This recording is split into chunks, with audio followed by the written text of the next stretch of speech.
Y después de una semana de graves protestas y de graves incidentes en el Perú, finalmente asumió el cuarto presidente en un mismo mandato presidencial, un mismo mandato de 5 años. Estamos hablando de Francisco Sagasti, de 76 años, ingeniero, que viene a poner un poco de calma dentro de la crisis que se desató en el Perú, una crisis a plazo fijo, en principio, hasta junio, cuando venza este mandato presidencial, y en abril, cuando haya elecciones presidenciales. Y para hablar del Perú, ¿quién mejor que Eduardo Manuel Escorza?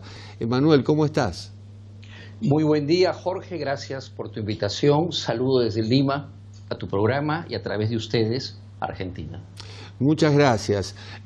Abogado, psicoterapeuta, analista político, ¿cómo estás viendo la resolución del conflicto, llamémosla de ese modo?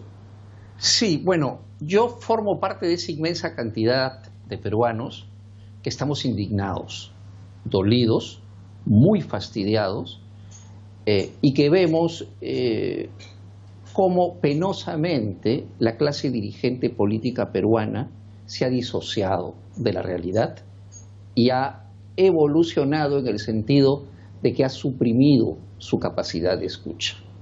Hay una desconexión real, patente, complicada, dolorosa, sensible, entre lo que piensa y cree la clase política peruana y lo que piensa la sociedad. Este no es un problema, Jorge, de ahora, es un problema que ya tiene mediana data en el Perú, que tiene que ver con cosas como que, por ejemplo, los intereses de la política tomaron o asaltaron el poder, pero también con la falta de formación política en las universidades. En el Perú no existen líderes políticos. La política prácticamente fue prohibida en todo centro de enseñanza, que es donde se habla, se debate y se desarrollan las ideas y la mirada sensible de un país, yo diría, en cualquier parte del mundo, pero que tiene que ver ya más concretamente con el hecho de que hace unos años llegó al poder el partido de Pedro Pablo Kuczynski, que fue un partido de mentira, que fue un flujo de intereses casi inconexos que buscaban articularse en torno a una toma de poder. Y lo lograron. Pero era un partido que tenía 2 años, no tenía mística, no tenía lectura, no tenía capacidad de debate, no tenía diálogo con la sociedad, tenía un falso ideario y que representó en realidad en el gobierno una dinámica de lobby en función de sus propios intereses, que además eran contrapuestos entre ellos mismos. Entonces este partido carente de institucionalidad no pudo con el sistema político peruano, en el que además, lo digo respetuosamente, pero lo tengo que decir, la señora Keiko Fujimori, hija del expresidente, le dio una pataleta por haber perdido las elecciones, y a partir de eso se empezó a terminar de caer el sistema político peruano. Un último punto, Jorge, con esto termino: sistema absolutamente corrupto, porque prácticamente no hay excepciones obviamente, pero prácticamente no hay alcalde, gobernador regional, un porcentaje mediano de ministros y presidente de la República que no haya hecho acuerdos por lo bajo, con lo que era una forma de hacer política, hacer obra a cambio de coima. De manera que esta es la realidad que tiene el Perú, que es dolorosa, es penosa y es escandalosa. Que esa resultó ser la acusación contra Martín Vizcarra, justamente, y el pedido de vacancia vino por ese lado. Ahora bien, la pregunta recurrente: ¿en qué momento se jodió el Perú? De conversación en la catedral de Mario Vargas Llosa. ¿Podríamos ponerle fecha en los Vladivideos, seguir con Fujimori, más allá de los crímenes de lesa humanidad, Alejandro Toledo, Ollanta Humala, y así sucesivamente hasta llegar a Pedro Pablo Kuczynski? Yo creo que el Perú no se ha terminado, valga la manera de parafrasearlo, de joder. Y no se ha terminado de joder porque el Perú como país no se ha terminado de constituir. La institucionalidad peruana es sumamente endeble, es tremendamente frágil. Incluso hoy en día entra un ministro y cambia toda la política, porque no hay institucionalidad. En salud puede entrar una persona que está contra las píldoras anticonceptivas y al día siguiente entra una persona que promueve el aborto.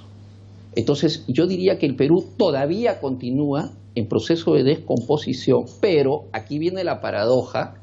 Yo lo describiría como un país con una clase política y gobernante moribunda, que se niega a salir de su propio sitio de poder. Pero esto está llegando, y está llegando de a pocos y cada vez más. Mencionabas la cantidad de funcionarios, alcaldes, gobernadores imputados por causas de corrupción. Ahora resulta que 68 de los 130 congresistas también están bajo la mira judicial, algo que lo hace muy parecido a lo que ocurre en Brasil. Es un parlamento de impunidad. Te voy a dar un ejemplo patético. Al día siguiente que fue vacado Vizcarra, al día siguiente, no habían pasado siquiera 24 horas. Una universidad peruana se permitió enviar una carta notarial a la SUNEDU, que es la institución que regula las universidades y que está en proceso de reforma universitaria, dándole 24 horas a la institución de gobierno para retractarse de todo lo que había dicho. El nivel de prepotencia y el nivel evidente de deseo de asalto del gobierno para intereses personales o institucionales ajenos a la política pública es muy alto en el Perú, y eso es un problema que tenemos actualmente y que tenemos que luchar casi tanto como cuando se luchó, yo no vivía en el Perú, contra la dictadura de Fujimori. Es un problema absolutamente endémico. ¿Qué responsabilidad tiene el sector privado, La propia Manuel? prensa, Jorge, está sometida a los intereses económicos hoy en día en el país. Bueno, esa es tu respuesta, porque te preguntaba justamente qué responsabilidad tiene el sector privado.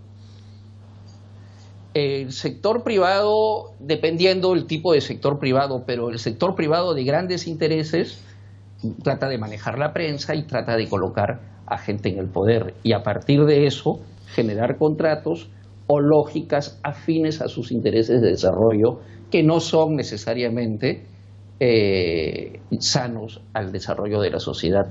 Aquí hemos estado meses luchando para que en las cajitas de cartón de los productos diga si era alto en azúcar o no, si era alto en grasas o no, porque la empresa privada se negaba y habían parlamentarios que la servían. Hablabas de la descomposición de los partidos políticos. Inclusive en estos cambios de presidente se llegó a comparar al Perú con Argentina, con lo que ocurrió aquí mismo en Argentina. Tuvimos 5 en 15 días. El Perú tuvo 4 en poco tiempo. Pero la pregunta es, bueno, ¿hay algún atisbo de recomposición de partidos tradicionales como el APRA, por ejemplo? Yo me atrevería a decir que no. Lo vemos, por ejemplo, cuando a mí y a muchas otras personas nos excluyeron de la anterior campaña electoral por una tontería administrativa. Lo vemos porque yo colaboro con un partido político que tiene enormes problemas para terminar su inscripción, y lo vemos cuando hay más de 10 partidos nuevos que no lograron cumplir con los requisitos por la pandemia, y simplemente el Jurado Nacional de Elecciones les ha cerrado el camino.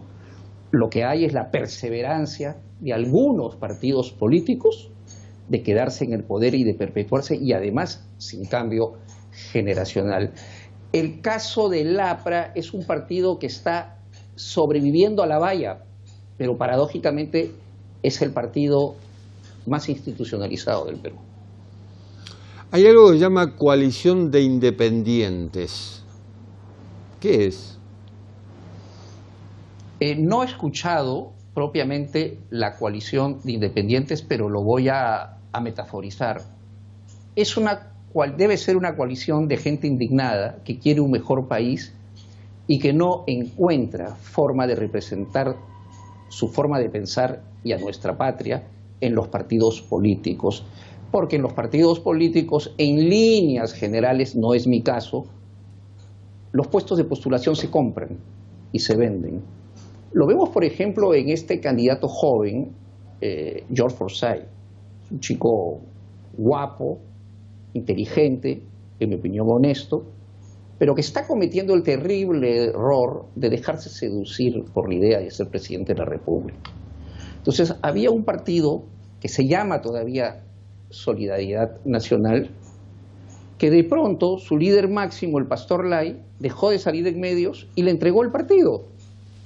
Y este chico ahora gobierna el partido, punto 1, y punto 2, le ha cambiado de nombre, o le está cambiando de nombre. Ya no se va a llamar Solidaridad Nacional, sino Victoria Nacional. ¿Y por qué Victoria? Porque él hasta hace poco era alcalde de La Victoria.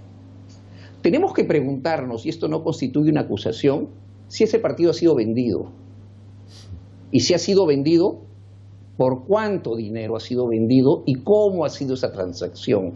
Si se ha dado en Argentina, en Brasil, en Miami, en Europa, en España, en Asia, no lo sé, o si fue dinero fresco peruano y de dónde. Porque es absolutamente extraño que una persona que ha liderado un partido político por más de una década al menos, me parece que son 2 incluso, de pronto se silencie y le entregue el partido a un muchachito de 36 años, que era el arquero de Alianza Lima. Para su equipo tapaba bien, pero que a quien posiblemente el arco peruano, si ganara las elecciones, le quedaría grande. Y esto muestra la fragilidad institucional de las instituciones políticas en el Perú. A mí en lo personal, y no tengo nada contra este muchacho, es más, lo describo como una persona honesta, todo esto a mí me da mucha vergüenza y preocupación. Un fenómeno recurrente, sobre todo después de la descomposición de los partidos políticos, también ocurrió aquí en Argentina, es decir, aparece una persona que es un líder y desde ese vértice de la pirámide se forma el partido, cuando en realidad debería ser la sociedad civil la que establezca la base y de ahí surja el líder del partido, es decir, lo estamos haciendo al revés. Claro, aquí además se le ha quitado la base, se le ha sacado a los líderes, se le ha entregado y se está permitiendo que cambie el nombre. Eso se llama comprar un partido. No lo sé si ha habido plata, yo intuyo que sí, pero que ha habido un proceso de compra o de transferencia, sin duda.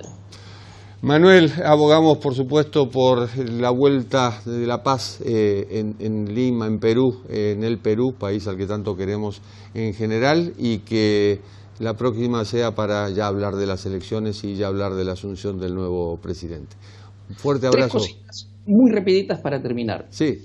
Hoy en día tenemos un presidente que durante 30 años ha estudiado el Perú y que dirigía el proyecto Agenda Perú, de manera que conoce temáticamente los asuntos. 2, que se define como un presidente de transición. 3, que se ha dirigido al alma y al corazón de los peruanos, que ha pedido perdón a nombre del Estado y que ha puesto un grupo técnico. Lo que venga lo tendremos que ver, porque todos sabemos, tú y yo lo sabemos muy bien, que no basta tener conocimiento técnico sino político.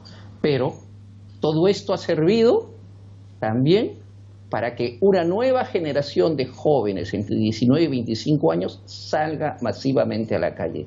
Hay 2 fallecidos, todos en el Perú estamos de luto por eso, pero a su vez tenemos el consuelo de que ha surgido una nueva generación que sacó la cara por el Perú. Jorge, muchísimas gracias por esta conversación, por este diálogo. Te felicito por tu programa y el mejor de los éxitos siempre. Lo mismo digo. Muchísimas gracias, Manuel. Un abrazo. Saludos. Saludos.